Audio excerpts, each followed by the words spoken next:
Bom, irmãos, então nós vamos trabalhar aqui com a segmentação desta perícope que a gente já escolheu e que a gente já descobriu que está lá em Marcos, capítulo 4, começa no versículo 35 e termina no versículo 41. Nós vamos segmentar, que é justamente dividir a perícope nas suas proposições básicas. É como se a gente pegasse o parágrafo todo e dividisse nas frases do parágrafo, para a gente entender as unidades de pensamento da perícope. Nós vamos reduzir a perícope, o parágrafo, o texto bíblico, às suas ideias fundamentais. Como é que eu faço isso? Usando o programa BibleWorks. Eu pego aqui, na linha de comando, que fica bem aqui, né? E vou escrever aqui as 3 primeiras letras do livro que eu estou usando. Em inglês, lembra que o BibleWorks só trabalha em inglês, então as 3 primeiras letras, o capítulo, posso pôr aqui 2 pontos ou não, esses 2 pontos são opcionais, eu posso simplesmente pôr um espaço, e aí eu vou pôr de 35 a 41, e eu vou fazer isso aqui. Note que nessa janela aqui, que é a browser, né, a janela onde a gente tem o texto, você já tem aqui os versículos, e no jeito que eu arrumei o BibleWorks, que isso eu explico num outro vídeo, eu pus o texto em português da revista e atualizada junto com o texto de Nestle na sua 27ª edição em grego. Para o que eu vou fazer aqui, eu pego os 2 textos. Faço aqui, marco esses textos, copio o texto selecionado para o clipboard, posso fechar o BibleWorks e aqui eu vou colocar, fazer uma colagem como ele era. O que acontece aqui? Eu tenho o texto em português e tenho o texto em grego. Vamos ainda trabalhar com a hipótese de que eu não domino perfeitamente o grego, mas eu sei alguma coisa do grego, conheço as letras, algumas palavras não me são impossíveis e tal. Então, eu vou fazer a segmentação aqui usando a lógica, né? Então, vamos lá. O capítulo 35, eu dou um enter aqui, venho aqui, olha, naquele dia, é uma informação, desculpem, bota a vírgula para cá, sendo já tarde, é outra informação, disse-lhes Jesus, é outra informação, passemos para outra margem, é outra informação. Notem que em cada uma dessas informações, eu já coloquei provavelmente ou um verbo, note que cada uma delas só tem um verbo, ou não tem verbo nenhum. No caso dessa locução temporal aqui, naquele dia, sendo já tarde, então sendo é um verbo, embora ele esteja no gerúndio, mas dá a ideia, né? Lá no original é quando se fez tarde, então está ainda no tempo, no modo indicativo. Disse-lhes é um modo indicativo, claramente, passemos para outra margem. E eles, lembra disso aqui, olha, eles, quem? Eles o levaram assim como estava. Essa é a frase. Despedindo a multidão é outra informação. Então, esse o levaram assim como estava no barco é, na verdade, a continuação desse aqui. Só para eu não esquecer que esse... levaram assim como estava tem 2 verbos. Sim, assim como estava no barco. Mas nesse caso aqui, como nós não estamos trabalhando com o texto original, os verbos em português, eles se adaptam mais à nossa língua do que o original.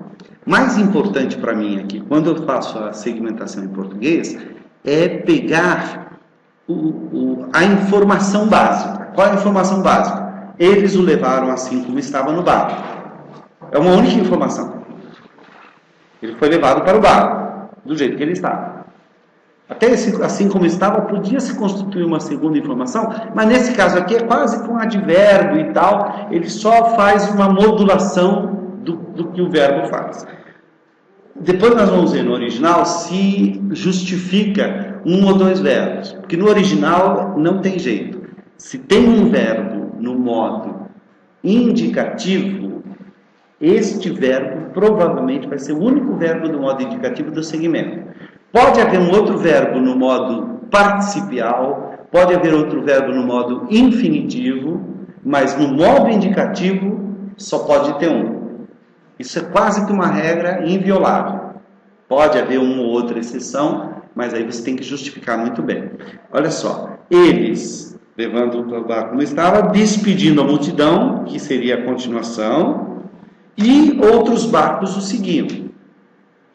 Talvez ali nós tenhamos, de fato, duas informações. Note que você notou que são dois verbos, e pode ser que nós tenhamos. Tá? Ora, levantou-se grande temporal de vento, primeira informação, e as ondas se arremessavam contra o barco, outra informação, de modo que o mesmo já estava a encher-se de água. Percebe que, embora a frase seja longa, é uma informação. Como é que eu sei disso? Olha, um dia, já tarde, Jesus falou o que ele disse, o que os discípulos fizeram com ele, o que ele fez com a multidão, o que aconteceu com os outros barcos, o que aconteceu dentro do barco, quer dizer, houve um temporal, o que as ondas estavam fazendo contra o barco e o que aconteceu dentro do barco. Ele começou a encher-se de água. Note como fica mais fácil de eu reduzir isso a uma única informação. Vamos terminar para a gente passar para a segunda fase? E Jesus estava na polpa, dormindo sobre o travesseiro. Essa palavra travesseiro é interessante no original. E eles o despertaram, um ato, e lhe disseram. O que eles disseram? Mestre, sempre que você tem um vocativo, ele deve ficar sozinho. Isso eu não entendi por quê. Tá, depois nós vamos ver por quê. Mas, em geral, quem criou esse método recomenda. Vocativos ou interjeições formam um segmento. Isso é uma regra geral que depois a gente vai ver a validade dela. Mas nós estamos trabalhando com o método e aprendendo a lidar com ele, então vamos seguir a cartilha. Né? Mestre, não te importa que pereçamos? É uma pergunta. E ele, agora note aqui também, ó, ele repreendeu o vento e disse ao mar. Despertando é uma informação adicional. Então eu ponho aqui, ó, ele despertando, pego repreender o vento, que é a primeira informação. A segunda informação, disse ao mar. Seria logo depois, ela tem que vir bem calma aqui. Só que na ordem correta, despertando vem antes. Então o que eu faço? Eu boto ele lá no início. Ó, despertando, sobrou dois pontos aqui que eu não sei onde foi parar, mas vamos lá. Esses dois pontos tem que estar em algum lugar. Então eu venho aqui, isso. Então vamos copiar, simplesmente não precisa nem copiar, passo ele para cá e pronto. Então olha só, despertando, ele repreendeu o vento. Essa vírgula aqui a gente mantém por uma questão só de fidelidade ao texto, mas quando a gente reconstrói o texto assim não precisa manter. Ele repreendeu o vento e disse ao mar. Agora esse E vai antes do despertando, né? E eu acho que esse e ele seria antes. E despertando, né? Correto. E despertando, ele repreendeu o vento e disse ao mar. O que ele disse? Duas coisas. Acalma-te. Emudece-te. E aí o resultado? O vento se aquietou e fez-se grande bonança. Tá? É interessante porque acalma-te remete à bonança. Emudece remete a aquietar-se. Então note que o acalma-te ficou fazendo um sanduíche com emudece-te, o vento. O emudece foi para o vento. E o acalma-te foi para o mar. O mar fez bonança e o vento emudeceu. mas formou aqui uma espécie de sanduíche, que nós chamamos de estrutura quiástica. Ok? Esse é um tipo de paralelismo concêntrico. Não é bem o quiasma, mas é um paralelismo concêntrico. Tá? Ele forma um paralelo com um centro específico. E normalmente, quando há um paralelismo concêntrico, o quiasma normalmente tem um elemento só no meio. O paralelismo concêntrico tem dois, que é o caso aqui. Tá? Mas note como só de fazer isso, o texto parece que vai se abrindo diante da gente, não vai? Ele vai se tornando mais claro, você vai vendo ação por ação, uma depois da outra.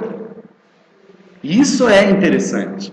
Isso já começa a abrir perspectivas do texto. Então, lhes diz: por que sois assim tímidos? Como é que não tendes fé? E eles, possuídos de grande temor, aqui é o mesmo caso, ó, eles diziam uns aos outros, possuídos de grande temor. O que é que eles diziam? Quem é este que até o vento e o mar lhe obedecem? Percebe que terminou o texto? Mas nós temos algumas dúvidas aí. Por quê? Porque nós estamos trabalhando com português. Mas como é que eu vou trabalhar com grego? Minha sugestão é a seguinte. Vamos lá. Pode falar. Por que lá, onde está, não te importa que pereçamos uma só e não duas? Não te importa uma, que pereçamos outra. Você está dizendo que o ideal seria isso? Nós colocamos uma só. Poderia ser duas perguntas, né? Eu tenho impressão... vamos dar uma olhada. Vamos ver, porque talvez essa questão possa ser esclarecida no grego. Vamos gastar mais alguns minutinhos aqui, só para fazer pelo menos a primeira parte, e aí depois eu mando para vocês o restante completo. Tá? Notem o que eu estou fazendo. Eu estou pondo um espaço após cada frase. Para quê? Porque eu vou pegar o texto grego, e aí, como eu não sei muito do texto grego, mas eu já tenho o texto na minha cabeça, kai legei autois en ekene terremeras opsias genômenes. Basicamente e disse-lhes naquele dia, quando a tarde se fez. Então vamos lá.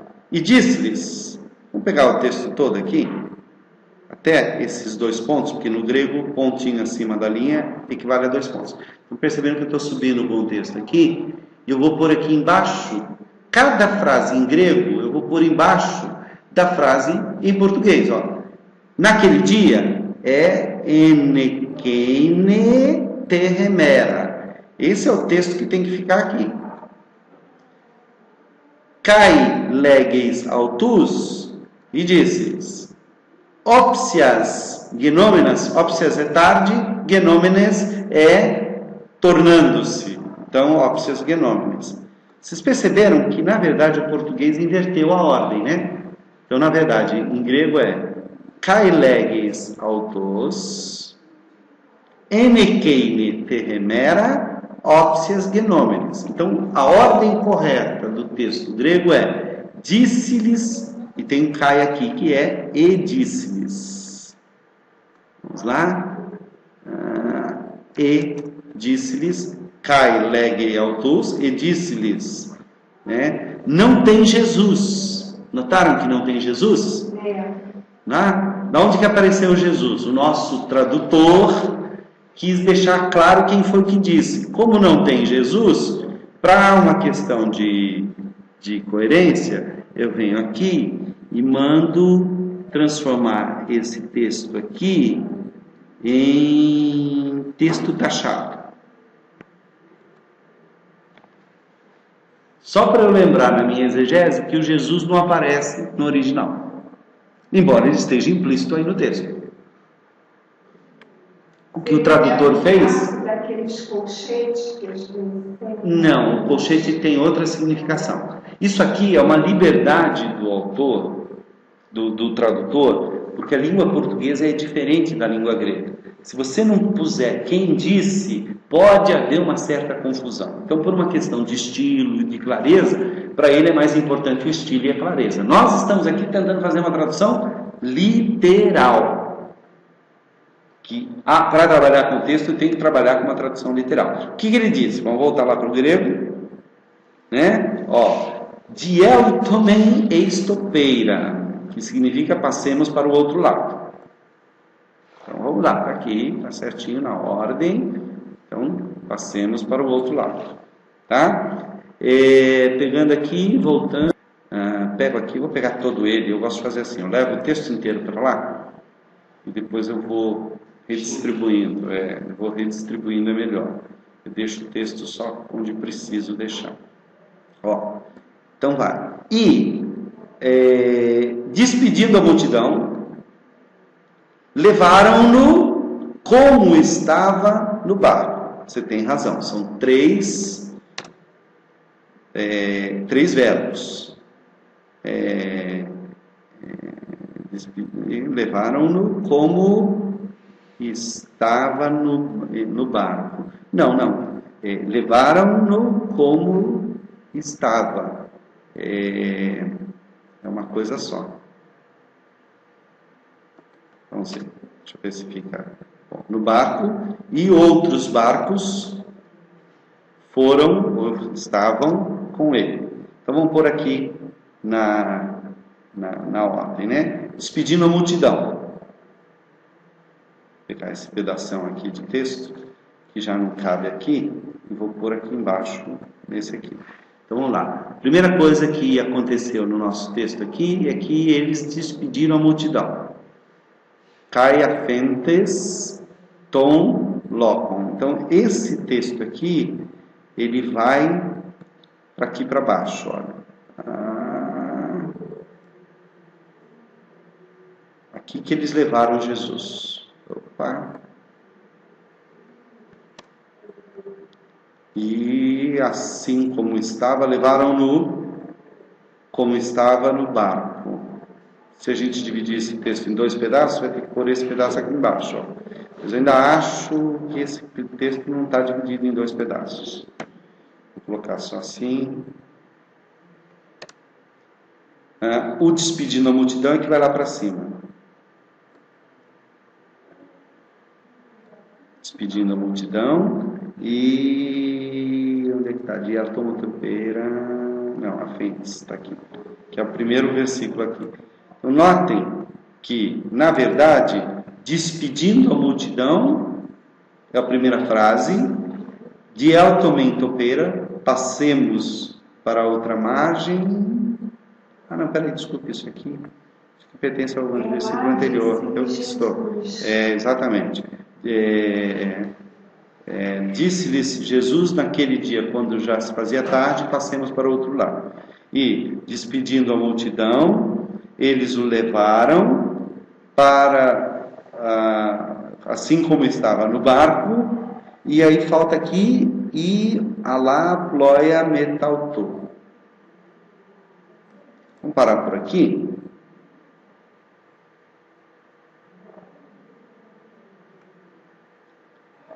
Aqui só para a gente ficar na ordem certa. Esse texto vem para aqui para cima e esse aqui vem para cá, porque eu estou pondo o texto português em primeiro lugar, tá? Vocês estão, deixa eu só fazer uma coisa aqui que é importante, que é o seguinte: como a gente está trabalhando com textos que tem um espaço depois, eu vou remover os espaços depois para não acontecer essa confusão que está acontecendo aqui. Então, voltando aqui, só lembrando, né? Kai leges autosen e quem remera, opsias genômenes, dieltomen e estopeira. Aí vem, despedindo a multidão, que é esse versículo aqui, Kai afentes. Oklon. Afentes é soltar, é a mesma palavra para perdoar. Eles o levaram assim como estava no barco. Eu acho que aqui é uma única perícope por uma razão. Porque eles o levaram fica sem complementação. Deixa eu ver aqui. Se eu simplesmente disser que eles o levaram, eles o levaram aonde? Para onde? De que maneira?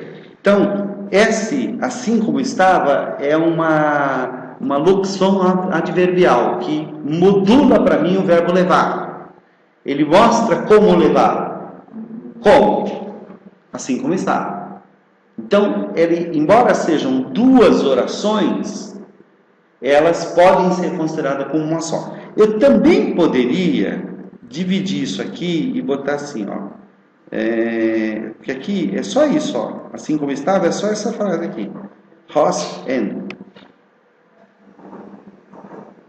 Por isso é que eu acho que ela não forma um segmento.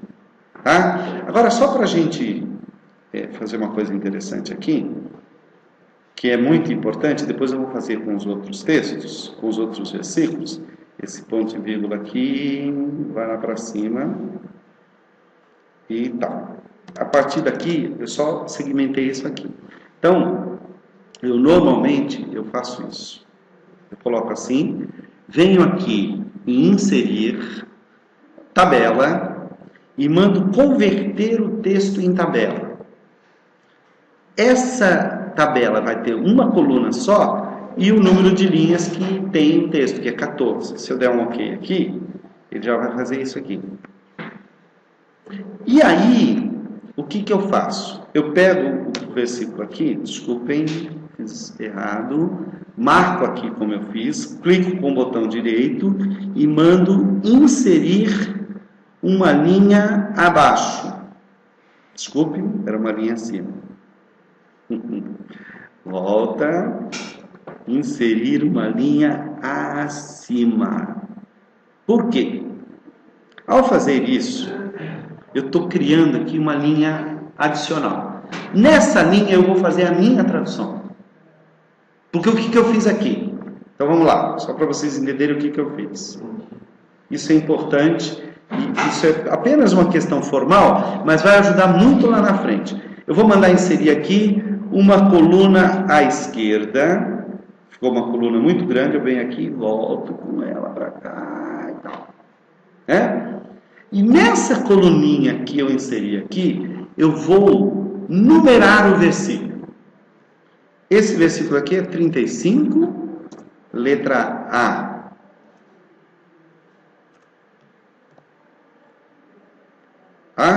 Esse versículo aqui é 35, que é o versículo 35, letra B. Esse versículo aqui é 35, letra C. E esse versículo aqui é 35, letra D. Esse aqui ainda é 35, não. Deixa eu ver. Passemos para outra margem e despedindo a multidão. Onde que está aqui? Está aí mesmo. Só que o despedindo a multidão já é o 36. Então note bem. 36, A. E aí eu venho com espaço para baixo. Exato. Aqui, 36 é D. Aí tem que ficar do mesmo tamanho que esse. Pego o pincel aqui, pronto. E 36 C. Eu estou numerando pelo texto em português, mas o ideal seria eu pôr o texto em grego primeiro, texto português em segundo e a minha tradução em terceiro. Isso depois vocês podem mudar. Com essa numeração aqui, você já pode tirar essas numerações internas aqui, que indicam o versículo. Por quê? Porque eu já dei nome aos meus segmentos. Gente, olha, vamos lá para o segmento 36C. Você já sabe onde ele está. A partir de então, este texto vai ser referido sempre pela numeração que eu dei a ela a partir da segmentação. Notem que aqui eu já noto o seguinte, que o versículo 35 tem 4 segmentos, enquanto que o versículo 33 tem 3 segmentos. Pode ser 4, mas nós vamos ver isso lá para frente. Ok? Isso é o que se chama de segmentação do texto. Deixa eu dar um último exemplo para vocês. Eu vou pegar um texto que já está pronto. Deixa eu... 2. Êxodo 2. Eu tenho esse texto em algum lugar, já prontinho. Está aqui. Êxodo 2, de 23 a 25. Esse já é do hebraico. 9. Eu fiz aqui. Eu peguei o texto hebraico. E esse texto é fácil de segmentar, porque sempre começa com um vav, olha só. E começa sempre do mesmo jeito. Tá? E a tradução está bem literal. E houve nestes muitos dias, 23a indica a passagem do tempo. Morreu o rei do Egito, 23b indica a remoção do obstáculo. E gemiam os filhos de Israel por causa da servidão, 23c fala do gemido. E clamavam, 23d fala do clamor. E subiu um clamor até Deus por causa da servidão. Então, 23e é um sacrifício aceito por Deus. E ouviu Deus o seu gemido. 24a, atenção de Deus. 24b, lembrou-se da sua aliança com Abraão, Isaque e Jacó, fidelidade e aliança. Olhou Deus para os filhos de Israel, olhou e conheceu Deus, que é Deus os libertou. Então, olha só, você tem aqui, em cada segmento, e essas cores aqui, elas significam que existem verbos, existem substantivos, eu vou pondo cada um de uma cor diferente, mas você tem aqui uma segmentação do texto de Êxodo 2, 23 a 25, já mostrando, e esse texto está pronto para eu poder continuar o meu método exegético, o meu trabalho exegético com ele. Ok?